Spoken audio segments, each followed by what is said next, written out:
앉아서 보면 사실 거북목이 될 수밖에 없어요. 사실 누워서 보는 게 목 건강을 위해서는 좋습니다. 예. 네.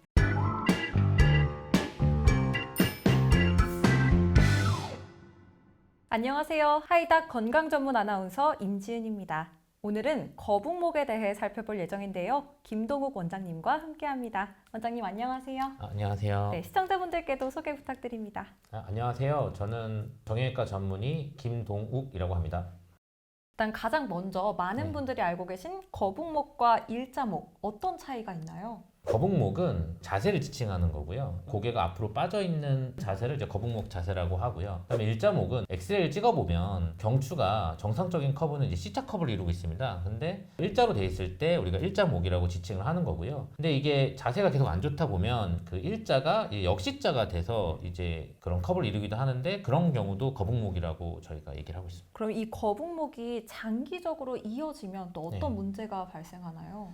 우리가 정상적인 경우에는 그 머리가 많이 무겁잖아요. 그래서 목에 걸리는 하중이 한 5kg 정도 됩니다. 이게 한 3초 정도 숙이면 18kg, 45도 숙여지면 22kg, 60도까지 숙여지면 27kg까지 하중이 걸려요.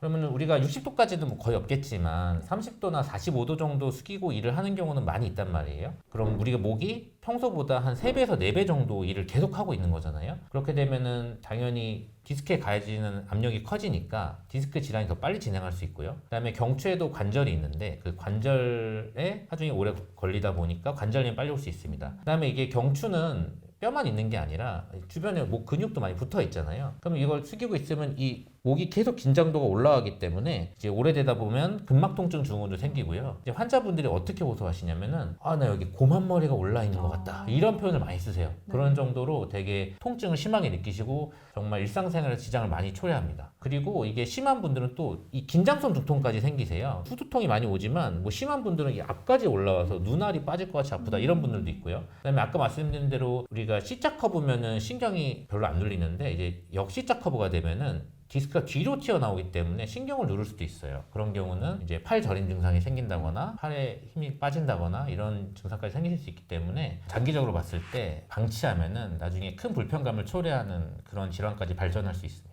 그럼 자세를 바르게 하는 게 되게 중요할 것 같은데 그렇죠. 네, 네. 바른 자세를 해야 된다 하면 보통 이제 등을 이렇게 앞으로 내미는 자세를 네. 하시거든요. 예. 진짜 바른 자세 어떻게 하는 건가요? 제 생각에는 네. 바른 자세는 편한 자세예요. 일단은 내 몸에 무리가 가지 않는 자세야 되는데 네. 허리가 제일 중요하다고 생각합니다. 왜냐면 목은 사실 자세를 바르게 하면 목도 자연스럽게 좀 되거든요. 그래서 허리가 약간 전만을 유지해야 돼요. 등받이가 꼭 있는 의자에 앉으시는 게 좋고 그다음에 전만을 조금 유지해주는 쿠션 같은 걸 쓰시면 좋습니다. 너무 과도하지 않은 쿠션. 정확한 거는 귀와 어깨와 골반이 일직선이 돼야 되는데 네. 뭐 이걸 너무 의식하실 필요는 없고 내가 허리를 전만을 유지하면서 편하게 앉으시면 네. 그게 대부분 편한 자세가 됩니다. 근데 이 거북목을 예방하려면 자세뿐만 아니라 네네. 환경을 바꿔야 된다라는 이야기도 있었거든요. 예. 이 환경은 어떻게 바꾸는 게 좋을까요? 아까 말씀하신 자세를 하고요. 네. 대부분 요새는 이제 컴퓨터 작업을 많이 하지 않습니까? 이제 모니터가 너무 낮으면 이게 이렇게 숙여질 수밖에 없어요. 그래서 모니터를 약간 눈높이에 맞춰야 돼요. 그래서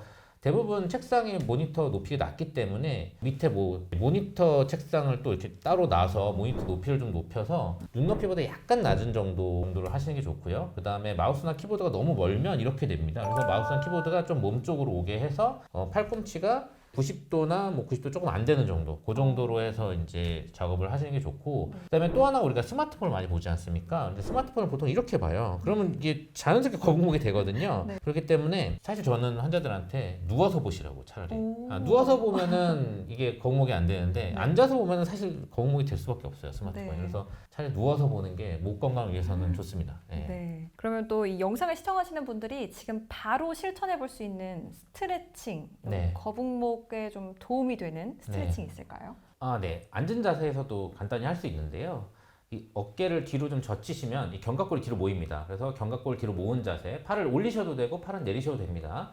이 견갑골 모은 자세에서 목을 뒤로 젖혀서 한 20초에서 30초 정도 이렇게 젖혔다가 바로 돌아오고 이 젖혔다가 바로 돌아오고를 한 5회에서 한 10회 정도 반복하시면 되고요. 어려운 동작이 아니니까 한 30분에서 1시간 간격으로 좀 하루에 꾸준히 좀 해보시면 훨씬 더 이 등 쪽의 긴장도가 낮아지는 것을 느끼실 수 있을 것입니다.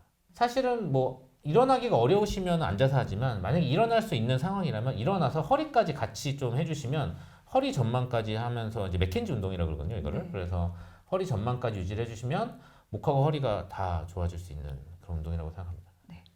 그럼 저희가 추가로 이 불편함을 느낄 때 네네. 이렇게 목 뚜둑 소리를 내시는 분들이 많으시거든요. 아, 네네네네. 이건 좀 어떤 영향이 있을까요? 뚜둑 소리 내는 건 큰 문제는 안 돼요. 왜냐면은 그게 이제 목에도 관절이 있거든요. 근데 이제 관절 안에는 이제 기포가 녹아 있는데 관절 네. 액 속에 이게 뚜둑하면서 늘어나면서 압력이 줄어들면서 기포가 뚜둑 소리가 나는 거예요. 크게 문제는 없습니다. 근데 옆으로 뭐 과도하게 젖히는 운동은 사실 좋진 않아요. 네, 디스크에. 그래서 정말 힘들 때는 하셔도 문제는 없지만 네. 뭐 일부러 막 옆으로 막 하는 운동은 좋진 않고 뒤로 젖히는 운동이 네. 목 디스크는 좋고 가장 피하셔야 될 거는 앞으로 숙이는 당연히 거북목 자세가 앞으로가 안 좋지만 네. 앞으로 숙이는 운동을 하시는 건 좋지 않아요. 예. 어. 안 그래도 앞으로 많이 하는데 그렇죠. 굳이 뭐. 네.